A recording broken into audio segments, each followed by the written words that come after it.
রাত বাজে 11টা। জান্নাতের মুখে তুষির জ্বরের কথা শোনার পর থেকে সকলের মুখ থমথমে। সবাই তুষির রুমে মুখ ভার করে বসে আছে।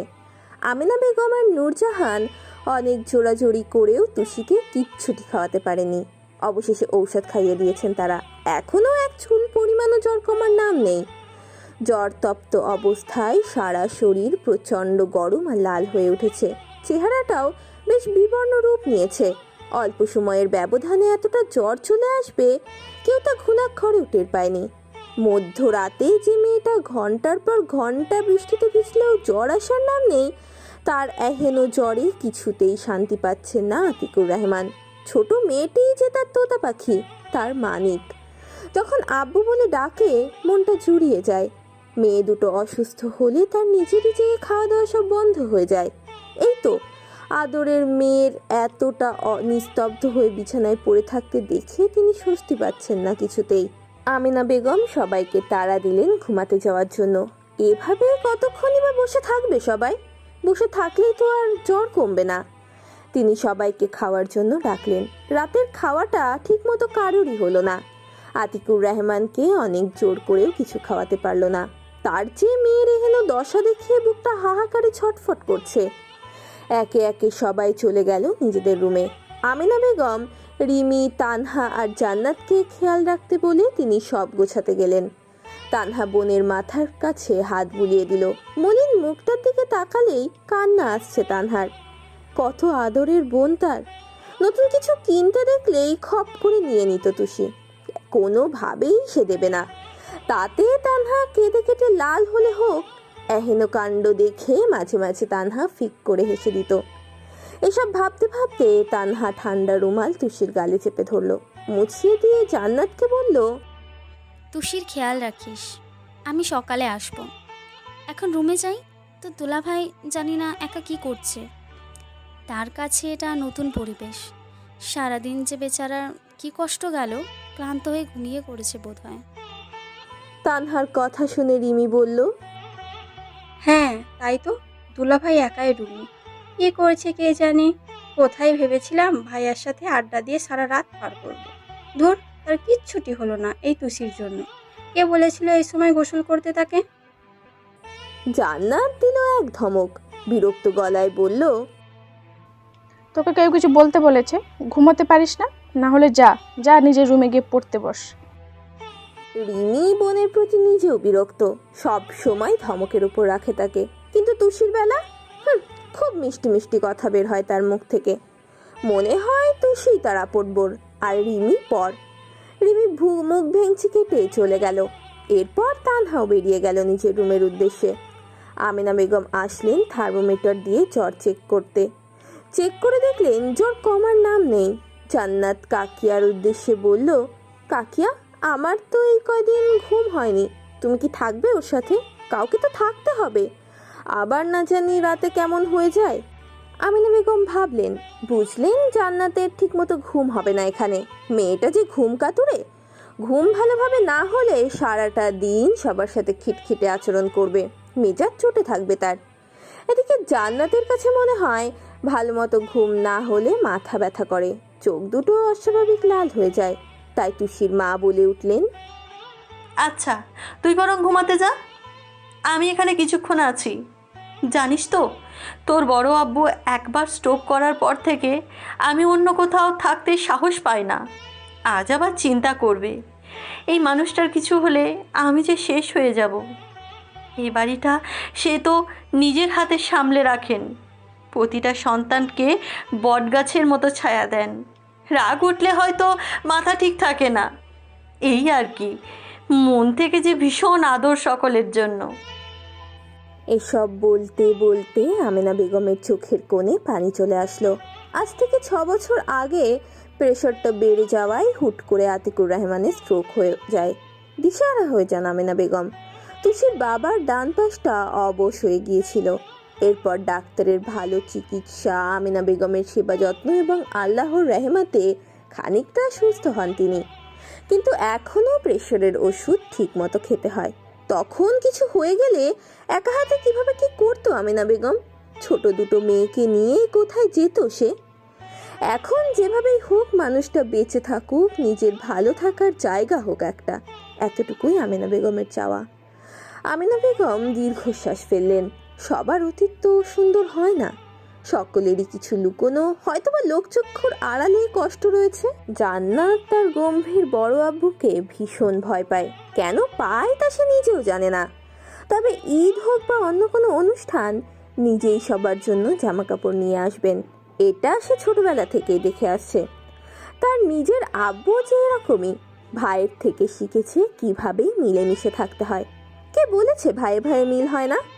অনেক পরিবারেই এমন অটুট বন্ধন থাকে, শুধু গুটি কয়েক মানুষই জমি জমা নয়তো ছোটখাটো জিনিস নিয়ে আলাদা হয়ে যায়। জান্নাত নিজের রুমে এসে চার হাত পা ছড়িয়ে ছিটিয়ে শুয়ে পড়ল। আজ তার নিজের ওপর দিয়ে অনেক ধকল গিয়েছে।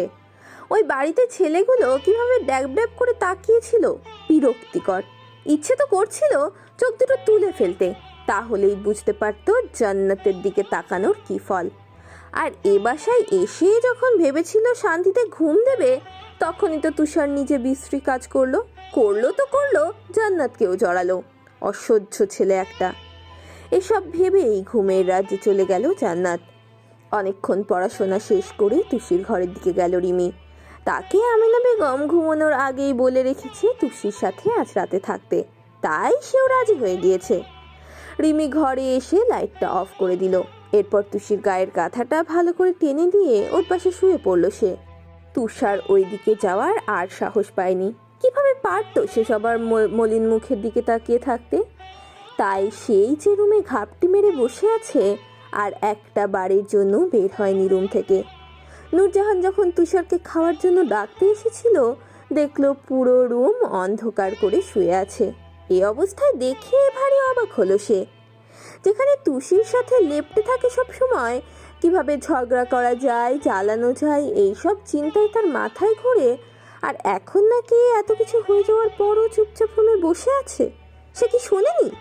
জানে না যে তুষির ভয়াবহ জ্বরে এসেছে?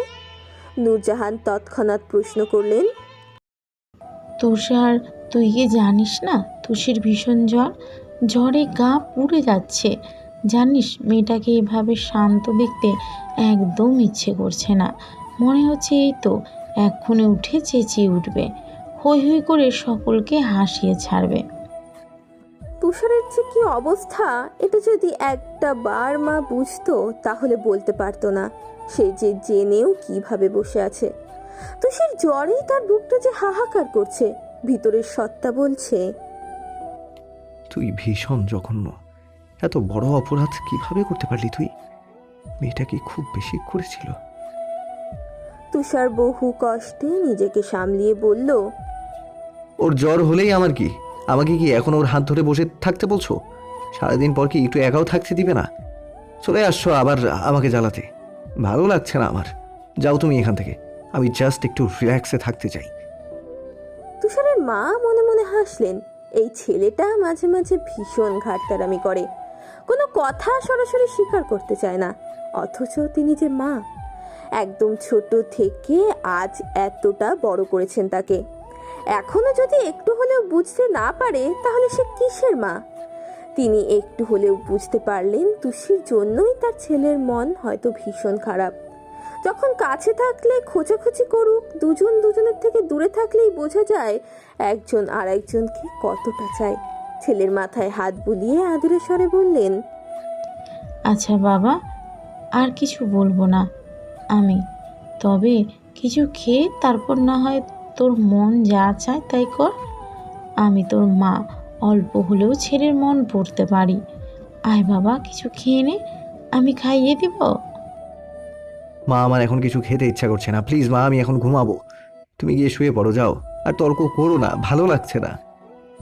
কয়েকবার বলার পরও যখন তুষার উঠল না, তখন সে হার মেনে বেরিয়ে চলে আসলো নিজের ঘরে। তুষার যতই বলুক ঘুমাবে, আসলেই কি সে ঘুমাতে পারবে? বিছানার অনেক সময় এপাশ ওপাশ করে ব্যালকনিতে এসে দাঁড়িয়ে রাতের আকাশের দিকে তাকিয়ে দীর্ঘশ্বাস ফেলল তুষার। এসবে যে জ্বর চলে আসবে কোনোভাবেই বুঝতে পারেনি সে। ছোটবেলা থেকেই চঞ্চল তুষির প্রেমে পড়ে গিয়েছিল সে। তখন সদ্য কিশোরে পা দিয়েছে মাত্র। ভালোবাসা কি ঠিক বোঝে ওঠেনি তখন, তবে অনুভব করতো তুষি দূরে গেলেই তার হাঁসফাঁস লাগে, সব বিরক্ত লাগে, বাসায় মন বসে না তার। অথচ যখন তুষি তার বাসায় থাকে এক মুহূর্তেই খারাপ লাগা দূর হয়ে যায়। খোঁচাখুচি মারামারি এসব করতে করতে কখন যে তুষি চুন্নিকে ভালোবেসে ফেলেছে নিজেই বুঝতে পারেনি। ঝগড়ার আড়ালে ভালোবাসাটা অনুভব করতে পারেনি দুজনের মধ্যে কেউই। অতীত ভাবতে ভাবতে এক পর্যায়ে অনেকবার ভেবেছে তুষিকে একবার গিয়ে দেখে আসবে, শেষে মনকে কোনোভাবে শান্ত দিয়েছে। পরে সিদ্ধান্ত নিল একবার সে যাবেই। রাত তখন 3:21 ঘরে। পা টিপে টিপে চারপাশে সচেতন দৃষ্টি নিয়ে তুষির রুমের দিকে পা বাড়ালো তুষার। যদি দরজা বন্ধ থাকে তাহলে 2-3 বার নক করে দেখবে, খুলে দিলে যাবে, নয়তো নিজের রুমে চলে যেতে হবে।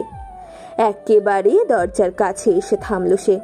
আজ দরজা ভিড়ানোই ছিল, কারণ আমেনা বেগম বলেছে রাতে ঘুম ভাঙলে মেয়েটার জ্বর কমলো নাকি দেখতে আসবেন তিনি।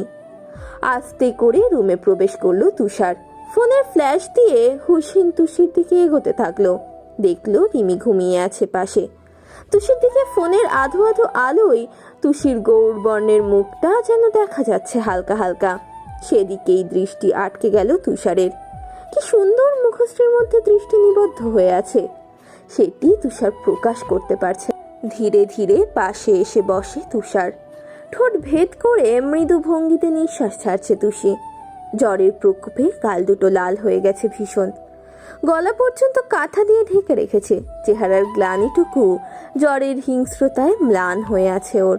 ভেজা চুলগুলো বালিশের উপর এলোমেলো হয়ে ছড়িয়ে ছিটিয়ে আছে। চোখ বন্ধ থাকার কারণে ঘন পাপড়িগুলো অদ্ভুতভাবে মায়া জড়িয়ে চুম্বকের মতো যেন তুষারকে টানছিল। দৃষ্টি বিচরণ করছে তুষির ঠোঁট, গলা, চোখ, গালের উপর। বেহায়া হয়ে যাচ্ছিল সেই গলার মাঝ বরাবর কালো তিলটার ওপরে। তুষারের নিঃশ্বাস ঘন হয়ে আসছে, তার সাথে বেহায়া হচ্ছে শরীর মন দুটোই। শুকনো ঢোক গিলল তুষার। কোনো উপায় না পেয়ে ফ্ল্যাশ অফ করে দিল। ফোনের অল্প আলো নিজের মুখের কাছে ধরল সে। সম্পূর্ণ অন্ধকার না হলেও মুখটা শুধু দেখতে পাচ্ছে তুষার। মনটাকে সে শান্ত করলো। সকল জড়তা উধাও হয়ে গেল। আস্তে আস্তে হাত বাড়ালো তুষির কপালে। গরম কপালে হাত রাখতেই মুখটা ধক করে উঠল। তৎক্ষণাৎ হাত সরিয়ে নিল তুষার। নিজের হাতের দিকে তাকিয়ে ভারী আশ্চর্য হলো সে। এতটা জ্বর কিভাবে আসতে পারে? দিশেহারা হয়ে চারপাশে তাকালো। পানি কোথায়? আর জলপট্টিই বা কোথায়? ফোনের ফ্ল্যাশের লাইটে পুরো ঘরে খুঁজতে খুঁজতে দেখলো টেবিলের উপরে পানি আর পট্টি রাখা। দ্রুতগতিতে যেয়ে বাটিটা নিয়ে এসে কপালে পট্টি দিতে লাগলো। এভাবে একবার দুবার অনেকবার দিতে থাকলো তুষার। ভেজা কাপড়টা কপালে চেপে রাখলো। জ্বর না কমায় নীরব শ্বাস ফেললো তুষার। এছাড়া এখন তার কি বা করার আছে? মুখটা কিছুটা ঝুঁকে তুষির মাথার দুপাশে হাত রাখলো। তুষির গরম নিঃশ্বাস এখন একেবারে তুষারের মুখে পড়ছে। তুষারের হৃদয় এবার থমকে গেল। কাছে থাকার, কাছে টানার তীব্র ইচ্ছে হচ্ছে তার। নিজেকে সামলানো এখন যেন আরো কঠিন হয়ে যাচ্ছে। তুষার ভাবছে এখানে না আসাটাই বোধহয় ভালো হতো তার। তুষার এভাবে কতক্ষণ যে ঝুঁকেছিল তার কোনো হিসেব নেই। তবুও বহু কষ্টে বলল, এভাবে যে তুই অসুস্থ হয়ে যাবি বিশ্বাস কর আমি ভাবতেই পারিনি। সব কিছু বুঝে ওঠার আগেই হয়ে গেল। তোর মলিন মুখখানা দেখতে আমার মোটেও ভালো লাগছে না। এই তুষু, ঝগড়া করবি না আমার সাথে? রাগ করে আর কতক্ষণ শুয়ে থাকবি বলতো? কিরে বেয়াদব, তুই কি জানিস এভাবে অসাড় হয়ে শুয়ে থাকতে দেখতে আমার বুকে ভীষণ কষ্ট হচ্ছে। দেখ, এভাবে তোকে তো একদম ডাইনি ভূতের থেকেও ভয়ঙ্কর লাগছে। শেওড়া গাছের পেটনি। উঠ না তুষু, প্লিজ। কণ্ঠস্বরটা নামিয়ে এই কথা বলে শেষ করলো। ভাবলো এবার যাওয়া উচিত। গালের কাছে ডান হাতটা ওঠাতেই একটি নরম হাত আলতো করে ধরে ফেললো। তুষার চকিত হয়ে তৎক্ষণাৎ ওর মুখের দিকে তাকালো। দেখলো জ্বরের ঘোরে কিসব বিড়বিড় করছে। তুষার আবার কানটা নিয়ে তুষির মুখের কাছে আনলো। অস্পষ্ট স্বরে একা একাই বিড়বিড় করছে তুষি। তুষারের বাচ্চা, আমি তোকে ছাড়বো না। কিভাবে পারলি আমার সাথে এমন করতে? জঙ্গলি ভূত! কত কষ্ট হচ্ছিল আমার। যদি একবার বুঝতে পারতে আমাদের বাসা থেকে এক্ষুনি চলে যাও তুমি, না হলে মেরে ফেলবো, একদম শাস্তি দিব ভীষণ। জ্বরের ঘোরেও ওকে গালি দিচ্ছে বলে তুষারের এত কিছুর মাঝেও বেশ জোরে হাসি পেল। ইচ্ছে হলো হু হু করে হেসে দিতে। তাতে যদি এবারে সবাই উঠেও পড়ে তাতে কোনো যায় আসবে না। বহু কষ্টে হাসি থামিয়ে বলল, তার কি কি করেছে শুনি? জঙ্গলি ভূত খুব কষ্ট দিয়েছে? এখন তাহলে তো খুব আদর করতে হয়। কিন্তু জানিস, পাশে তোর সিসি ক্যামেরা, এই জন্য তুই বললেও আমি কিছু করতে পারবো না। নয়তো সকাল সকাল ব্রেকিং নিউজ বানিয়ে ছাড়বে রিমি। শিরোনাম হবে, দেখো মেয়ে কি করলো এক রাক্ষসী, কিভাবে এক নাদান ছেলের ইজ্জত লুটে পুটে নিল। না বাবা, এখনো বিয়ে করিনি, প্লিজ আদর দিতে বলিস না। আমার তো এখন ভয় হচ্ছে, যদি তুই উল্টাপাল্টা কিছু করে ফেলিস। আর কি জানো, বাসা থেকে চলে গেলে তুই কি খুশি হবি? তুষি শুনল নাকি কে জানে, তবে অস্পষ্ট স্বরে শুধালো, হ্যাঁ হ্যাঁ চলে যাও তুমি, সহ্য হয় না তোমাকে। তুষার ঢং করে কাঁদো কাঁদো হয়ে বলল, আচ্ছা তাহলে চলেই যাই। সুন্দর, তুই যখন বললি তাহলে তো একেবারেই চলে যাব, আর কখনোই আসবো না। তুই ডাকলেও না। তখন কিন্তু কান্নাকাটি করতে পারবি না, বুঝে শুনে বলিস।